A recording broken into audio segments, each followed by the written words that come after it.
नमस्कार दोस्तों, पेश है मेरी आज की कहानी। पुराने ज़माने में राजा राजाएं बहुत हुआ करते थे, बहुत से राज्य हुआ करते थे। ऐसा ही एक राज्य था और उस राज्य में कुछ अजीबोगरीब नियम थे। अब नियम क्या था कि जो भी राजा बनेगा, पहले तो ठोक पीट के राजा बनाते थे, और जो राजा बनेगा वो 5 साल के बाद बदल दिया जाएगा। नॉर्मली हमारे यहाँ भी 5 साल में इलेक्शंस हो जाती है, तो वहाँ भी वो 5 साल में राजा को बदल दिया जाएगा।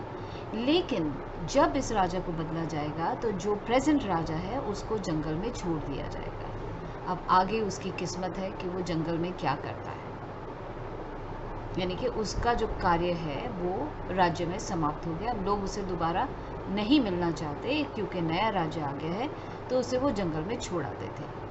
और जंगल में ज़्यादातर यही होता था कि जंगली जानवर उन्हें खा लेते थे बिना किसी खाने पीने की, क्योंकि कोई सुविधा नहीं होती थी। तो कई बार जब भी पता लगता था कि जंगल में राजा छोड़ा गया है, उसके कुछ ही दिनों के बाद राजा की यहाँ तो लाश मिलती थी, और कई बार लाश भी नहीं मिलती थी। अब इसी सिलसिले में 5 साल पूरे हुए, एक राजा जंगल में जा रहा था, उसको छोड़ के आ गए वो लोग, और अब वो नया राजा तलाश कर रहे थे। और काफ़ी दिनों से उनकी एक ऐसे इंसान पे नज़र थी जो बहुत बुद्धिमान था, और उनको लगा कि ये अच्छा राजा बन सकता है, हमारा ख्याल रख सकता है। तो वो उसके पास गए रिक्वेस्ट लेके कि भाई आप हमारे राजा बनो। अब इसे भी पता था कि 5 साल में तो फिर ये मुझे जंगल में छोड़ देंगे, लेकिन उसने कहा कि ठीक है, मैं सोचूंगा, पर पहले तुम मुझे जंगल दिखाओ, कौन से जंगल में जाके तुम राजाओं को छोड़ दो। सबने कहा ठीक है। उनको दिखाने के लिए जंगल ले जाया गया। राजा ने सबको बोला तुम बाहर रुको, मैं भी अंदर से घूम के आता हूँ। और राजा अंदर से घूम के आया तो उसे तरह तरह के लोगों के कंकाल मिले। उसने जब पूरा मुआवजा किया, इंस्पेक्शन किया उस जंगल का, और जैसे जैसे वो इंस्पेक्ट कर रहा था जंगल को, उसके मन में एक आइडिया चलता आ रहा था। इन एनी केस जब वो बाहर आया तो उसने कहा ठीक है, मैं तुम्हारा राजा बनने के लिए तैयार हूँ। उसे बड़ा धूमधाम से राजा बना दिया गया। अब जो राजा था, क्योंकि बहुत इंटेलिजेंट था और वो जंगल को देखकर भी आया था, उसके मन में एक गेम प्लान भी था कि पहले ही साल में उसने अपने लोगों को भेज के जंगल में जो है रास्ता बनवा दिया, ताकि वहाँ गाड़ियाँ जा सकें, सामान पहुँचाया जा सके।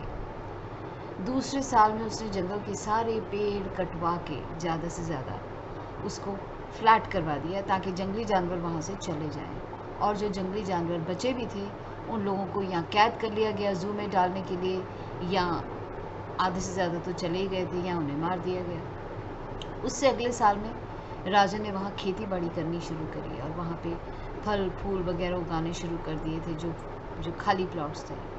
और उससे अगले चौथे साल में राजा ने जो था वहाँ पे बिल्डिंग्स भी बनानी शुरू कर दी, ताकि वहाँ रहा जा सके, छोटी छोटी मार्केट जहाँ सामान खरीदा जा सके। और धीरे धीरे करके उसने अपने राज्य के कुछ लोगों को भी वहाँ शिफ्ट करना शुरू कर दिया, ताकि वहाँ पे उसको एक स्टाफ मिल जाए जब वो वहाँ पे जाए। और धीरे धीरे धीरे वो जंगल भी एक शहर की तरह बसने लगा। और यहाँ एक्चुअली में जो मेन लोग थे उनको अभी तक मालूम नहीं था कि हो क्या रहा है।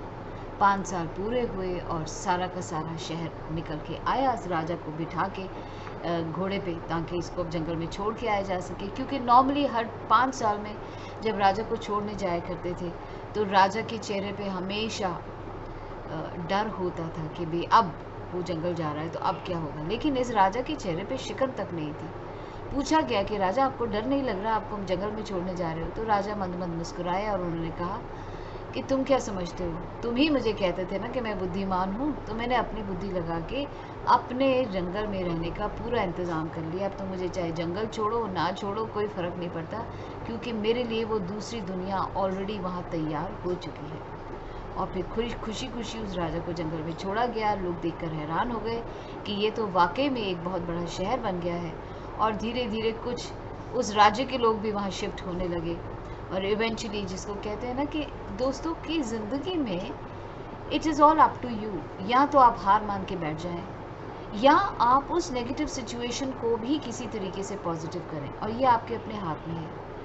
और ऐसा नहीं था कि राजा सुपर इंटेलिजेंट था, इंटेलिजेंस सबके पास होती है, but how you use it that matters. आप उस इंटेलिजेंस को किस तरीके से इस्तेमाल करते हैं, कंस्ट्रक्टिवली इस्तेमाल करते हैं, दैट इज़ वॉट मैटर्स। और यही उस राजा ने किया था। अगर उससे पहले वाले राजा भी ये करते तो शायद वो जंगल में इस तरह से ना मरते। सो दोस्तों, जब हार्ड टाइम्स होते हैं और आपको पता है कि फ्यूचर में कुछ हार्ड टाइम्स आ सकते हैं, तो एक अक्लमंद आदमी हमेशा उसके लिए प्रिपेयर करता है, ताकि when that hard time comes you know how to handle yourself. अगर आपको कहानी अच्छी लगे तो शेयर ज़रूर कीजिएगा। कल फिर मिलती हूँ एक नई कहानी के साथ। तब तक अपना ख्याल रखिएगा।